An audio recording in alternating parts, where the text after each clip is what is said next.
మొన్న నాగర్ కర్నూలు జిల్లా కుమ్మెర గ్రామంలో జరిగినటువంటి సంఘటనలో 2 నెలల చిన్నారి మృతి చెందడం జరిగింది. మరి వారికి మద్దతుగా రాజ్యసభ సభ్యులు ఎంపీ టైగర్ కృష్ణన్న గారు మరియు national working president doctor Arun Babu గారి ఆధ్వర్యంలో రాష్ట్ర వ్యాప్తంగా నిరసనలు, ధర్నాలు జరుగుతూ ఉన్నాయి. మరి అక్కడ జరిగిన సంఘటనలో ఒక దళిత మహిళ, మరి చాకలి కులానికి చెందినటువంటి అబ్బాయి వాళ్ళు ఇంటర్ క్యాస్ట్ మ్యారేజ్ చేసుకున్నారు. వారు దర్శనం కోసం వెళ్ళినప్పుడు వాళ్ళని దర్శనానికి నిరాకరించి మరి ఆమెపై మరి ఆ సంఘటనలో అతనిపై బీసీ వ్యక్తిగా అయినటువంటి ఆయనపై దారుణంగా దాడి చేసి దాదాపు 3 గంటలు కొట్టడం జరిగింది. మరి అక్కడ సీసీ ఫుటేజ్లు కూడా ఉన్నాయని చెప్తా ఉన్నారు. మరి ఫస్ట్ అమ్మాయి చిన్న పాపను తీసుకురాలేదన్నారు. ఆ అమ్మాయి మా మా హస్బెండ్ని కొట్టొద్దు, మా అత్తయ్యని కొట్టొద్దు అని కాలవేళ పడినా కానీ కూడా మరి చిన్న పాపను చూడకుండా కాలు ముక్తుంటే ఆ చిన్న పాపని కాలుతో దంతే సరే ఇంటర్నల్ ఇంజురీస్ అయ్యి ఆ పాప మృతి చెందడం జరిగింది. ఇది అగ్రవర్ణాల అహంకారానికి నిదర్శనం. ఈరోజు చిత్తశుద్ధి లేని ప్రభుత్వం రాష్ట్రంలో బీసీలపై, ఎస్సీలపై, ఎస్టీలపై దాడులు జరుగుతూ ఉంటే ఏమాత్రం ఈ సీఎం రేవంత్ రెడ్డి కానీ అతని మంత్రివర్గంలో ఉన్నటువంటి వాళ్ళు కానీ ఏమాత్రం స్పందించడం లేదు. అంతేకాకుండా అక్కడ జరిగిన సంఘటనను మరి పోలీస్ డిపార్ట్మెంట్ కూడా వీళ్ళు పోయి ఇచ్చిన కంప్లైంట్ పక్కకు పెట్టేసి మరి 19వ తారీఖు నాడు వీళ్ళు కంప్లైంట్ ఇవ్వడం జరిగింది. దాన్ని పక్కకు పెట్టేసి ఎలాంటి దాని మీద చర్య తీసుకోకుండా మరి ఆ వ్యక్తిపై బీసీలపై దాడి చేసి కొట్టే సందర్భంలో మరి ఇంజురీస్ అవుతుంటే ఆయన తోసేస్తే అవతల రెడ్డి వర్గానికి చెందిన వ్యక్తికి చిన్న ఇంజురీ జరిగితే వాళ్ళ కంప్లైంట్ తీసుకున్నారా తప్ప వీళ్ళు ఇచ్చిన కంప్లైంట్ను ఇంత పెద్ద ధర్నాలు ఇవన్నీ మరి ఈరోజు ఎస్సీ ఎస్టీ మరి అన్ని సంఘాల ముందుకు వచ్చి పోరాడుతూ ఉంటే కంప్లైంట్ తీసుకొని ఎంక్వైరీ చేస్తా అన్నామని చెప్తున్నారు. కానీ దాంట్లో ఇప్పటికీ 3 మాత్రమే అరెస్ట్ చేసినారు. మిగతా నిందితులని ఇంతవరకు అదుపులోకి తీసుకోపోలేదు. అంటే ఇది కావాలని ప్రభుత్వం రెడ్డి వర్గానికి చెందిన వ్యక్తులు దాంట్లో ఉన్నారు కాబట్టి అరెస్టు చేయకుండా దాచిపెడతా ఉన్నారు. ఈరోజు చట్టంపై, న్యాయంపై మరి రాజ్యాంగబద్ధంగా ఎలాంటి విశ్వాసం లేకుండా ఈ ఇష్టం వచ్చినట్లు ఈ రాష్ట్ర ప్రభుత్వం ప్రవర్తిస్తూ ఉంది. గతంలో కూడా మరి కోదాల దగ్గర ఒక ఎస్సీ దళిత బిడ్డను లాకప్ జరిగింది. దాని పట్ల కూడా అక్కడ రెడ్డి వర్గానికి చెందిన వాళ్ళే ఇన్వాల్వ్మెంట్ ఉంది కాబట్టి ఆ డిపార్ట్మెంట్ పై ఎలాంటి చర్య తీసుకుంటలేరు. మొన్న కానిస్టేబుల్ సౌమ్య గాంజాయి తరలిస్తుంటే పట్టుకుంటే వాళ్ళు మీదికి వచ్చి యాక్సిడెంట్ చేస్తే అమ్మాయి చనిపోయింది. ఎక్సైజ్ డిపార్ట్మెంట్ అప్పుడు కూడా స్పందించట్లేదు.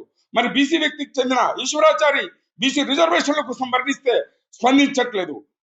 మరి ఈ రోజు చెప్పడం ఏమంటే రేవంత్ రెడ్డి గారు ఖబర్దార్, ఈ రోజు బీసీలు, ఎస్సీలు, ఎస్టీలు అందరం ఏకమైన టైగర్ ఆర్ కృష్ణన్న గారి ఆధ్వర్యం లోపల మందకృష్ణ మాదయ్య గారు, విశారదన్ మహారాజ్ గారుతో పాటు అన్ని సంఘాలు ముందుకొచ్చి ఈ జరిగినటువంటి ఈ దళితులపై దాడులకు వ్యతిరేకంగా ఈరోజు అంతా ఒకటై ముందుకొస్తా ఉన్నారు. ఈ ప్రభుత్వం కూలక తప్పదు. గతంలో కూడా 1985 సంవత్సరంలో మరి కారం చెట్టులో జరిగినటువంటి సంఘటనలు గుర్తుకొస్తా ఉంది. ఆ రోజు 1985లో జూలై 15 రోజు జరిగిన సంఘటన దళితులపై దాడి జరిగింది. ఆ రోజు ఆ కమ్మ వర్గానికి చెందిన వ్యక్తులు ఆ రోజు అక్కడ నీళ్ళ విషయంలో దాడి జరిగితే 6 మంది ఎస్సీలపై దాడి చేసి ఊచకోత కోసి ఘోరంగా చంపడం జరిగింది. అసలు సందర్భంలో ఆ రోజు రాష్ట్ర వ్యాప్తంగా ఎస్సీలపై దాడి జరిగినందుకు సంచలనమైంది.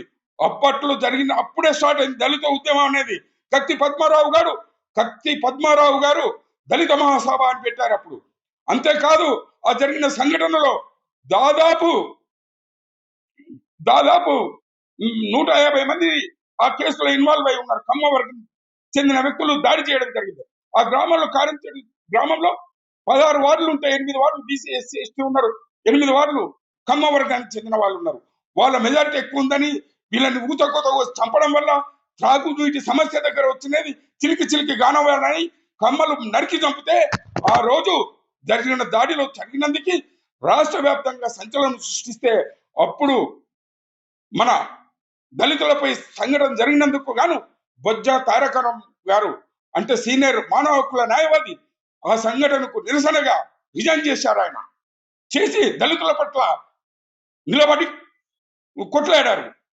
మరి అదే సందర్భంలో ఆ జరిగిన సంఘటనకు పీపుల్స్ వారు మరి దగ్గుబాటి వెంకటేశ్వరరావు గారి పీపుల్స్ వార్ ఎన్కౌంటర్ చేయడం జరిగింది. అప్పుడు స్టార్ట్ అయింది దళిత ఉద్యమం. ఖబర్దార్ రేవంత్ రెడ్డి. అదే కాదు, మన గుంటూరు దగ్గర కూడా చుండూరులో జరిగిన సంఘటనలో దళితులపై రెడ్డి వర్గానికి చెందిన వారు 8 మందిని ముక్కలు ముక్కలుగా నరికి మరి కెనాల్లో వేయడం జరిగింది. ఆ రోజు స్టార్ట్ అయింది దళిత ఉద్యమం. రాష్ట్ర వ్యాప్తంగానే కాకుండా దేశవ్యాప్తంగా జరిగింది. అది 1991 ఆగస్టు 6న జరిగింది చుండూరులో ఆ ఘోరమైన ఘటన. అప్పుడు మందు కృష్ణ మాదిగా ఆ రోజు నుంచి ఈ రోజు వరకు పోరాడుతూ దళితుల కోసం పోరాడుతూ ఉంటే ఈ రోజు ఒక రూపానికి వచ్చింది. వాళ్ళు విజయం సాధించారు. ఈ రోజు అదే విధంగా బీసీలపై, ఎస్సీలపై, ఎస్టీలపై ఈ రోజు తెలంగాణలో జరుగుతున్నటువంటి ఈ సంఘటనలకు వ్యతిరేకంగా మరి ఎస్సీ, ఎస్టీ, బీసీ అందరూ మేకటైన మరి టైగర్ ఆర్ కృష్ణ గారి నాయకత్వంలో, డాక్టర్ అరుణ్ బాబు గారి ఆధ్వర్యంలో, మరి మంద కృష్ణ మాదిగ గారు, మరి విశారదన్ మహారాజాతో పాటు అన్ని కుల సంఘాలు కూడా, బీసీ కుల సంఘాలు, బీసీలకు చెందిన అన్ని పార్టీల సంఘాల వారు, ఎస్సీ ఎస్టీల సంఘాల వారు అందరూ ఏకతాటికి వచ్చినాం. ఈ రోజు ఈ కాంగ్రెస్ ప్రభుత్వాన్ని బొందబెట్టే రోజు అతి దగ్గరలోనే ఉందని చెప్తున్నాం. ఆ రోజు జరిగిన 1985లో జరిగిన ఆ కారంచెడులో జరిగినటువంటి సంఘటన జరిగినందుకు ఆ రోజు 1989లో టీడీపీ పార్టీని, కమ్మ పార్టీని చిత్తుగా ఎస్సీ ఎస్టీ బీసీలు కలిసి ఓడించడం జరిగింది. అదే పరిస్థితి ఈ రోజు తెలంగాణలో రాబోతుంది. రాబోయే రోజుల్లో బీసీల రాజ్యం రాబోతుంది. బీసీ ఎస్సీ ఎస్టీల రాజ్యం రాబోతుంది. దీనికి అన్ని ఇదే సందర్భం ఈ రోజు హెచ్చరిస్తున్నాం. రాజ్యాంగబద్ధంగా కాకుండా, న్యాయబద్ధంగా కాకుండా ఈ రోజు అరాచకాలు సృష్టిస్తున్న ఈ కాంగ్రెస్ ప్రభుత్వం మళ్ళీ ఈ రోజు నేను ప్రశ్నిస్తున్నా. బట్టి విక్రమార్క గారిని, మల్లు రవి గారిని, అదే అద్దంకి దయాకర్ గారిని అడుగుతా ఉన్నా.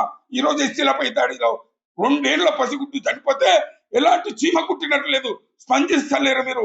ఖబర్దార్, ఈ ఉద్యమం ఊపందుకున్నది ఇక చరిత్రలో మీ పార్టీలకు పుట్టగతులు ఉండవని హెచ్చరిస్తా ఉన్నాం. అంతేకాదు, ఈ రోజు దీంట్లో న్యాయ విచారణ జరగాలంటే జ్యుడిషియల్ ఎంక్వైరీ కాదు, మాకు హైకోర్టు సిట్టింగ్ జడ్జితో విచారణ చేపట్టి మరి జరిగిన సంఘటనను ఎంక్వైరీ చేసి హైకోర్టు సిట్టింగ్ జడ్జి తోటి మాకు అక్కడ ఎవరైతే ఇన్వాల్వ్మెంట్ ఉందో వాళ్ళ మీద చర్య తీసుకోవాలని, అదే విధంగా ఈ కేసును తప్పుదోవ పట్టించినటువంటి పోలీస్ డిపార్ట్మెంట్ మీద, మరి ఆర్డీఓ ఎంఆర్ఓల మీద, మరి దీన్ని ఎన్కౌంటర్ నడిపించిన గవర్నమెంట్ వ్యవస్థలు కూడా సరిగ్గా పనిచేయలేదు. వాళ్ళని కూడా కఠినంగా శిక్షించాలని నేను డిమాండ్ చేస్తా ఉన్నా.